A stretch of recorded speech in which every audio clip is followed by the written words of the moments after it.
Hi, I'm Ashok Gangadine, and it's a pleasure to welcome you to our Awakening Mind website. I just want to say a few words of welcome and to give you a sense to get oriented and a sense of what our intention is with Awakening Mind. We hear the word a lot, well, awakening, and I'd like to just give you a sense that in my journey as a philosopher over the past 50 years, which has been to really follow the trail of our great wisdom teachers and our great scriptures across borders, across the planet, all of whom are calling us to awaken in some way. Enlightenment is awakening. Wisdom is awakening. And awakening is not just getting more information. It's something deeper. It is dilating ourselves to come into a deep communion with fundamental reality, with what is first.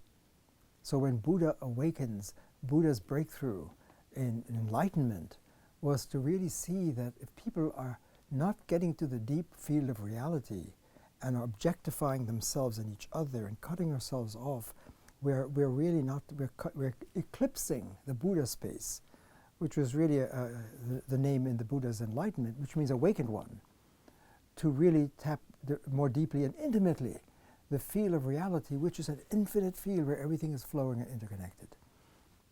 And if you go into the classical Greek wisdom of Socrates, Plato, Aristotle, entering the Logos in the Greek tradition of wisdom, Socrates, for example, calls us to know thyself above all else as the highest enterprise for a human being, to know thyself, which means to enter awakened reason, the light of the mind, the light of reason, to leave the caves of ignorance and to really come out on just opinion, to enter into knowledge which is coming into the light of Logos.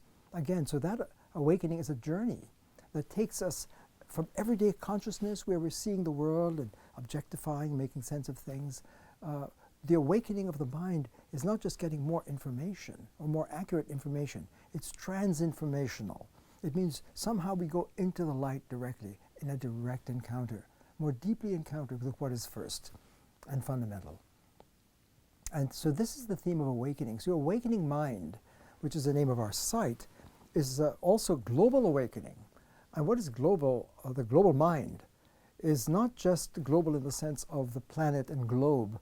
In philosophy, global has to do with all possible worlds, worldviews, cultures, traditions, narratives, stories, first philosophies. And you look across the planet, if we step back from our, whatever lens we have, a cultural lens, and we'll talk a little bit about that when we are raised in a culture, the lens of the mind, so to speak, is being shaped in an unconscious, preconscious way. It's just the way we see things, see ourselves and others and experience in the world from the lens that we have, and our culture gives us an orientation. And when we cross worlds, if we can cross worlds genuinely, say for example we're coming out of a Judeo-Christian mindset or tradition, whatever word we like to use, that's already highly complex. But if we went into the Buddha space, the Buddha world, or the world of yoga, or the world of classical Chinese, Lao Tzu, and Confucius, where there is Feng Shui and the Qi, that's a different space. If we went into African modes of thought and into Ubuntu, I am because you are, a principle of human relations, deeply encoded within so many African modes of cultural orientation. If you go into feminist modes of thought, if you go into scientific lens, those are different lenses of the mind, different ways of seeing reality. And so Awakening Mind is global in the sense that, is it possible to step back from whatever lenses we have, whatever perspective? Suppose I'm a scientist, a physicist, and can I understand the biblical world of Genesis? Really? Can I enter into the world of yoga? In the Bhagavad Gita, where Krishna is having a deep dialogue with Arjuna and trying to teach him the technology of getting real. Because Arjuna, in that particular Vedantic tradition of wisdom, he's broken down on the battlefield, his life is imploded, he is in a life crisis, in a battle with his own family, a fratricidal war, and he drops his weapon on the battlefield, and his charioteer, his coach, is Lord Krishna, who is the voice of the fundamental field, Om.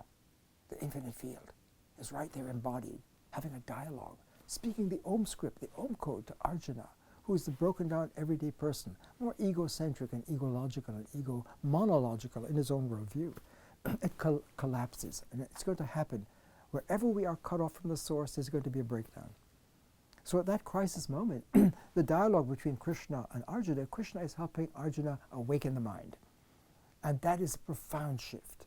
It is not just getting more information from his perspective, it's dropping that lens, that technology of consciousness. Most of us never get this, that we're using a mind operating process.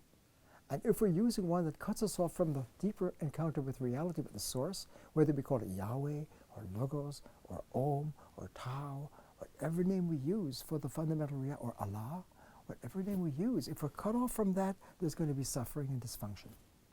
That's a collective wisdom of our great teachings and teachers and scriptures. They're all calling us to a profound dilation of our heart and mind and moving into a direct encounter, a deep dialogue with what is first, with reality. And scientifically, if we're cut off from reality and not adapting, then we're in some kind of delusion and opinion. And knowledge is vital to survive and flourish and have well-being. So our great teachers understood that our being can be broken if we're cut off and using a mind operating process that is interfering with moving more deeply into a flow with reality. Often, for example, a metaphor that is often used by athletes and performers who really enter peak performance when they're in high moments of their personal best, whether as a runner or on the soccer field with their playmates or jazzing together, or an actress or a dancer, or doing a creative work late into the night where you become the activity. When that happens, your mind is in a higher place.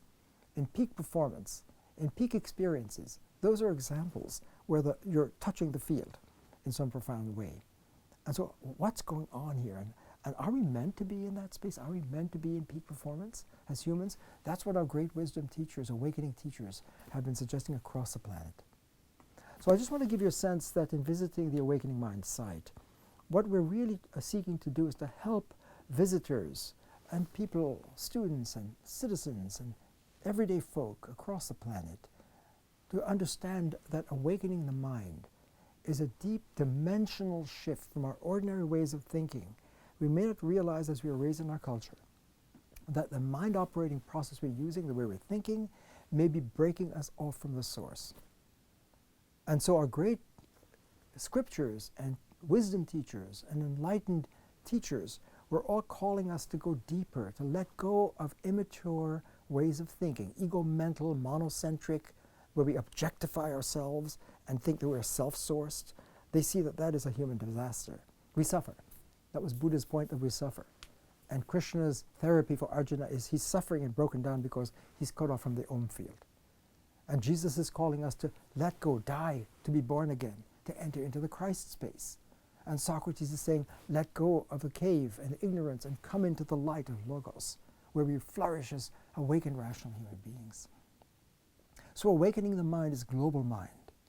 And global mind is not ordinary mind because it means you're not seeing reality anymore from a local perspective that you had before, but you've now dilated your intelligence and your mind and your lens and capacity, and having lensitivity, so to speak, to really understand that people have different lenses and they see the world differently and the different worldviews and ideologies. So to be an awakened human is to be able to dance in dialogue across these very different perspectives in a non-violent way, to realize we are interconnected. Because one of the great points about the great awakening enlightenment teachings is that reality is a profound infinite field of interconnectivity where all things are co-sourced and co-flowing and co-arising, and that is global intelligence. That's a global mind. That's global literacy. That's global citizenship. And that's what it means to be a global sapien. We're Logos sapiens.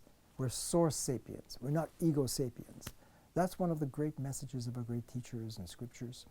And so to the extent that we're just bypassing that and not realizing that awakening mind or enlightenment is not a luxury that we can defer to continue where we are going, because we know we're in crisis on the planet. Our worlds are colliding. There's a lot of dysfunction. And it traces to a malpractice of mind, which is what our great teachers have been calling us to mature. From an ego, if you go from a caterpillar to a butterfly, for example, it's a stage of evolution. So when we're using a technology of talking about information, talking about the world, and talking about God, talking about Jesus, talking about Buddha, about the cosmos, when we don't realize that we're objectifying everything and we're chopping it up and it's not connected. And so that's called predication. When we're predicating, we're chopping up information into mind bites. So the awakening the mind is integral, holistic, dialogic, deep dialogue, intelligence, where we can dance across worldviews and have a global perspective. And that is the key to our survival, bringing our broken worlds together and our broken lives together in conversation, in human relations in every way. I also have another allied website called globaldialogueinstitute.org, where we develop the art of global dialogue and deep dialogue across worlds, which is the art of practicing awakening mind. So in this awakening mind, you please enjoy the site. You'll find many different, in a labyrinth, I try to create a holistic space, a web space. You will see YouTubes, multiple YouTubes of performances around the planet. We have been developing this theme that awakening global enlightenment is dilating our hearts and minds to come to the source and to realize when we get source vision, global vision, we're able to see that humanity has been stalled in profound ways for millennia with technologies of consciousness that block us and cut us off from the source. And we suffer for that. And human pathologies come from that. And so our journey into awakening mind, these YouTubes around the world will give you a sense of how do you go from an ego way of being a human, a monocentric human, an ego sapien to a logo sapien, to an awakened, global, dilated, aware, awakened mind. So that really is the heart of it. You'll see many documents, many news releases and media events and photographs and photo shows and many forums we've had at Haverford College. I should mention that I'm a professor of philosophy at Haverford College. We're here now at Haverford in the Margaret Guest Center for Cross-Cultural Study of World Religions and Cultures. And I'm the Margaret Guest Professor of Global Philosophy, and I've been here, I'm in my 47th year and getting warmed up here at the college. And it's been a wonderful experience for me to really, in the Margaret Guest Center, have a space and brilliant students over the years to continue to develop and deepen the literacy of global consciousness and global mind and global wisdom and global enlightenment. So welcome to the Awakening Mind site and enjoy the different pathways through it, all of which are trying to help us understand what awakening mind is and what global enlightenment is and why it's vital now for our survival and thriving as humans. Thank you.